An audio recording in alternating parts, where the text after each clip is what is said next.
पाकिस्तान ने ऑपरेशन बुनियान अल मरसूस के दौरान मुतअद्दिद भारतीय दिफाई तंसीबात को तबाह किया, जिसका असर न सिर्फ भारत की फ़ौजी इस्तेदाद पर पड़ा है बल्कि उसके दिफाई सिस्टम्स की कारकर्दगी को शदीद नुकसान पहुंचा है।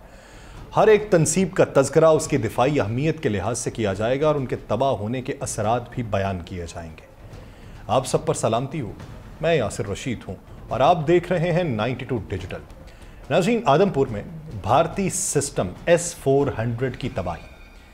पाकिस्तान की फ़ज़ाइया के JF-17 थंडर तैयारों ने भारतीय दिफाई सिस्टम S-400 को तबाह किया। S-400 एक जदीद और ताकतवर एयर डिफेंस सिस्टम है जो दुश्मन के फ़ज़ाई हमलों को नाकाम बनाने की सलाहियत रखता है। ये रूस से लिया गया है और इस सिस्टम का मकसद किसी भी दुश्मन के हमले को उसकी हुदूद में दाखिल होने से पहले ही रोकना है। पाकिस्तान की हमले की महारत ने इस सिस्टम को नाकाम बनाया, जिससे भारत की फ़ज़ाई दिफाई सलाहियत को नुकसान पहुंचा और यह तबाही भारत के लिए एक बड़ा धचका साबित हुई है, क्योंकि इससे भारत के हवाई दिफा में एक अहम खला पैदा हुआ है। मैं इस व्लॉग में कोशिश करूंगा कि हर पहलू का अहाता करूं कि पाकिस्तान ने जो पलट के वार किया है वो अब बैनुल-अक़वामी सतह के ऊपर किन अल्फाज में देखा जाएगा, परखा जाएगा, याद किया जाएगा। दूसरा, जो हमने बड़ा हमला किया, पठानकोट एयरफील्ड। पाकिस्तान ने पठानकोट एयरफील्ड पे हमला करके उसकी अहमियत को कमज़ोर कर दिया। पठानकोट जो है ये भारत का एक अहम फ़ौजी एयरबेस है जहां फ़ज़ाई कार्रवाइयाँ की जाती हैं और जिसका दिफाई मकाम भारतीय फ़ज़ाइया के लिए बहुत अहमियत रखता है। इस एयरबेस की तबाही ने भारत की फ़ज़ाई फ़ौजी ताकत में कमी की है और उसके ऑपरेशनल रेंजेस को महदूद कर दिया। तीसरा, श्रीनगर की एयरबेस। पाकिस्तान ने श्रीनगर एयरबेस को निशाना बनाया। श्रीनगर एयरबेस जो है ये शिमाली भारत के अंदर है और भारत के लिए एक अहम फ़ौजी एयरबेस है जहां से भारत कश्मीर और उसके इर्द गिर्द के इलाकों में फ़ज़ाई कार्रवाइयाँ करता है। इस एयरबेस की तबाही से भारत के फ़ज़ाई हमलों की सलाहियत में कमी आई और उनके फ़ज़ाई ऑपरेशंस की रफ्तार में खलल पड़ा है। चौथा मकाम, जालंधर एयरबेस। पाकिस्तान की तरफ से जालंधर एयरबेस पे हमला किया गया जिसने भारतीय फ़ज़ाइया के एक और अहम बेस को तबाह कर दिया। जालंधर एयरबेस भारत के शिमाली हिस्से के अंदर वाक़ है और अगर इसको देखा जाए तो इसका मकसद दुश्मन के फ़ज़ाई हमलों का जवाब देना था। इस बेस की तबाही से भारत के फ़ज़ाई दिफा की सतह मुतासिर हुई है और इसके फ़ज़ाई ऑपरेशंस की ताकत में कमी आई है। फिर चंडीगढ़ का वेपन डिपो। पाकिस्तान ने चंडीगढ़ में वाक़ भारतीय वेपन डिपो को तबाह किया। ये वेपन डिपो जो है ये भारत के लिए एक अहम ज़ख़ीरा है जहां उसके जंगी हथियार और असलहा ज़ख़ीरा किए जाते हैं, वक्त पड़ने पे वहां से निकाले जाते हैं। इस डिपो की तबाही से भारत का जंगी सामान ज़ाया हुआ जो उसकी जंगी तैयारियों में कमी का बायस बना, जिसके लिए कहा यह जा रहा है कि वह 4 साल पीछे जा चुका है। उसकी मौजूदगी के बावजूद भारतीय फ़ौज को अहम हथियारों की कमी का सामना करना पड़ा। उड़ी का सप्लाई डिपो। पाकिस्तान ने उड़ी सप्लाई डिपो को भी तबाह किया जो भारतीय फौज के लिए फौजी साजो सामान फराहम करने वाला दूसरा अहम मकाम है। यह सप्लाई डिपो इस बात को यकीनी बनाता था कि भारतीय फौज के पास जंगी वसाइल और साजो सामान मुस्तकिल तौर पे दस्तयाब रहे। बहुत सारे लोग कहते हैं कि सीज फायर क्यों हुआ, भारत इतना बड़ा धचका खाने के बाद कैसे मान गया अगर हमने वाकई उसको धचका पहुंचाया है। बहुत सारे अब आमियाना सवाल ये भी है कि भारत को अगर इतना बड़ा धचका पहुंचा, इतना बड़ा ज़ख्म पहुंचा है तो वो कैसे मुमकिन हो गया उसके लिए कि वो सीज़ फायर कर ले। बयानिया किस तरीके से कायम होगा, आपका सच कैसे सामने आएगा कि हमने उसको नुकसान पहुंचाया और नुकसान पहुंचने के बावजूद भी वो सीज़ फायर पे आमादगी का इजहार कर दिया उसने, इसलिए कि साजो सामान जो है उसमें कमी वाक़ हुई है। साइबर अटैक ने हिला के रख दिया है। ज़मीनी जो दरअंदाजी थी उससे उनको बहुत बड़ा नुकसान पहुंचा और फ़ज़ाई हुदूद को जो हम क्रॉस करके अंदर गए और सही सलामत वापस भी आ गए, जिस पे हमारे एक पायलट को अब ऐसा खराज तहसीन पेश किया जा रहा है कि दुनिया भी इस वक्त उसके नाम लेवाओं में से है। यही वजह है कि भारत को बैकफुट पे जाना पड़ा।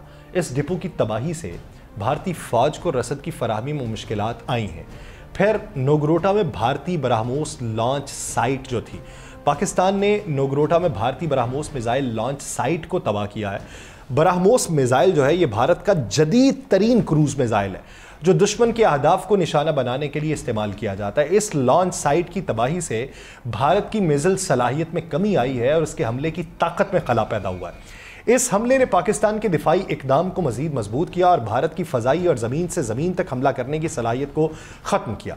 भारत के राजौरी में मिलिट्री इंटेलिजेंस हेडक्वार्टर को तबाह करना, पाकिस्तान ने उसको जब तबाह किया तो ये हेडक्वार्टर भारत की फ़ौजी जासूसी की एक अहम कड़ी था जो पाकिस्तान के खिलाफ ऑपरेशंस की मंसूबाबंदी करता था। इस हेडक्वार्टर की तबाही से भारत की फौजी इंटेलिजेंस को शदीद नुकसान पहुंचा और उसके अहम ऑपरेशंस में खलल आया।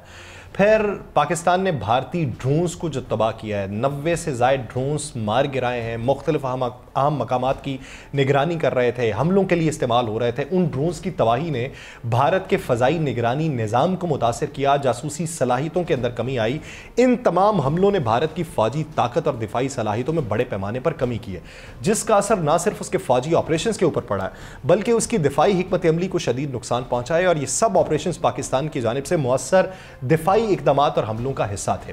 भारत के हमले का आगाज़ जो था वो पाकिस्तान के खिलाफ हुआ जब उसने सरहदी इलाकों में अपने फ़ज़ाई हमलों का आगाज़ किया और भारत ने अपने फ़ज़ाइया के ज़रिए पाकिस्तान के मुख्तलिफ अहम अस्करी अहदाफ पर हमला करने की कोशिश की।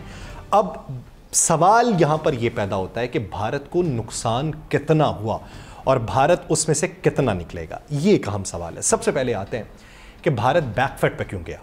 एक अहम सवाल जो आमियाना है, बहुत से जहनों के अंदर गूंज रहा है, मैं उसका जवाब इस तरीके से दूंगा कि आप ये देखिए, 2 दिन पहले का भारतीय मीडिया उठाइए, वीडियोस दिखा लिए और उसको वॉच करना शुरू करें।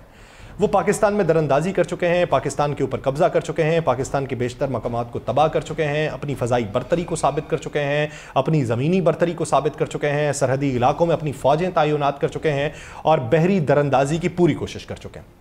ये उनकी तरफ से पूरा बयानिया था।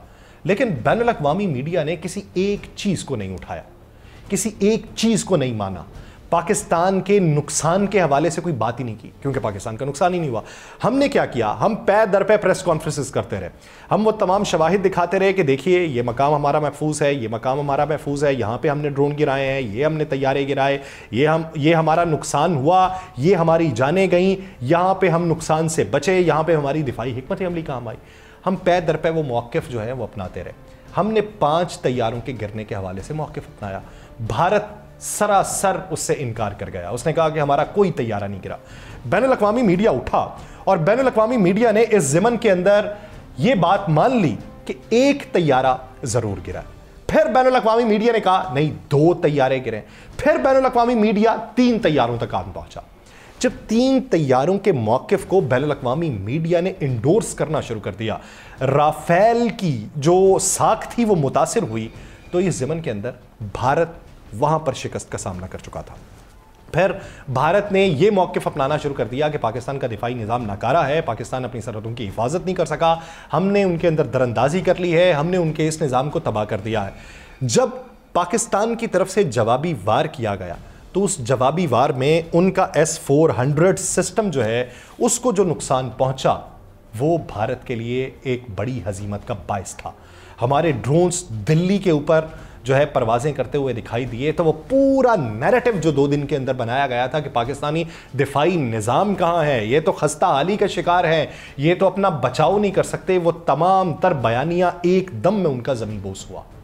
ये दूसरी बड़ी शिकस्त थी। फिर जब उनके मकामात को निशाना बनाया गया और उन्होंने अपने मीडिया के ऊपर ये बयानिया अपनाया कि हमें कोई नुकसान नहीं हुआ, 3 चैनल इब्तदाई तौर पे आए, उन्होंने आके ये बयानिया अपनाना शुरू कर दिया कि यहाँ पर हमले हुए हैं, पाकिस्तान ने हमले कर दिए हैं। उस पे फिर वो ट्वीट्स का डिलीट किया जाना और वो तमाम मौक़िफ़ वहाँ से इरेज़ किया जाना। फिर बैनुल अक़वामी मीडिया का ये कहना कि मौजूदा तारीख़ के अंदर इतनी बड़ी तादाद में पाकिस्तान ने भारी आर्टिलरी का इस्तेमाल किया है और उनके जंगी तैयारे भारत की हुदूद के अंदर दाखिल होकर कार्रवाई करके वापस जाके लैंड भी हो चुके हैं। ये उससे बड़ी शिकस्त थी। फिर भारत जो है वो असल बौखलाहट का शिकार किस मकाम के ऊपर हुआ, जब हमने साइबर अटैक किया। हमने हर महाज के ऊपर उसे घेर के मारा। बहुत सारे लोग अब जो सवाल उठाते थे, जवाब क्यों नहीं देते, बदला क्यों नहीं लेते, इतनी ताख़ीर किस वजह से है, इंतज़ार किस मामले पे है। जंगी हिकमत अमली जब अपनानी होती है ना, तो हर महाज को कैलकुलेट करना ज़रूरी होता है ताकि आपका वार कारगर साबित हो। हड़बड़ाहट के अंदर, बौखलाहट के अंदर, तजब्जुब के अंदर, हवास बाख्ता होके अगर आप फायरिंग करनी शुरू कर दें और एक भी आपका फायर निशाने पर ना लगे तो सिर्फ मैगज़ीन खाली होगी। लोग आपको बावला कहेंगे, लोग आपको ना तजर्बाकार कहेंगे। हमने ना तजर्बाकारी नहीं दिखाई, हमने पूरी प्लानिंग की और पूरी प्लानिंग के तहत उस जगह पर चोट पहुंचाई जहां पे भारत को बैनुल अक़वामी सतह के ऊपर उठने वाली आवाज़ों में हजीमत का सामना करना पड़ा। इसलिए भारत नुकसान करवाने के बावजूद सीज़ फायर के ऊपर आमादा हुआ। लेकिन इसमें एक और बड़ी चीज़ जो काबिल गौर है, आप ये देखिए कि अभी जितने भी फाइटर जेट्स दुनिया के अंदर बन रहे हैं, जितनी भी मिसाइल्स टेक्नोलॉजी बन रही है, उसकी साख्त को डिस्क्राइब किया जाता है और उसकी तारीफ़ों के पुल बांध दिए जाते हैं। हम भी बांधते हैं, मुख्तलिफ जो हमारे हथियार हैं हम उनका एक हवा बनाते हैं। यही बैनुल अक़वामी सतह के ऊपर जो असलहा डीलर्स हैं वो भी इसी तरह का हवा बनाते हैं। लेकिन जब उनका टेस्ट ट्रायल होता है, जब वो बाकायदा जंग के अंदर आजमाए जाते हैं, तब पता चलता है कि हवा किसका जाली बनाया गया और कौन असल साबित हुआ। अब राफेल का हवा बनाया गया था। राफेल के हव्वे के मुकाबले में यूरोपियन टेक्नोलॉजी को एशियाई टेक्नोलॉजी यानी चीन की टेक्नोलॉजी ने ऐसी टक्कर दी कि 160 किलोमीटर अवे उसको फायर किया गया और स्टेल्थ टेक्नोलॉजी और स्टेल्थ कोटिंग होने के बावजूद भी राफेल जो गिरे हैं उसने एशियाई तरक्की को इजहार किया है। ये बैनुल अक़वामी सतह पे बड़ी खफकी थी।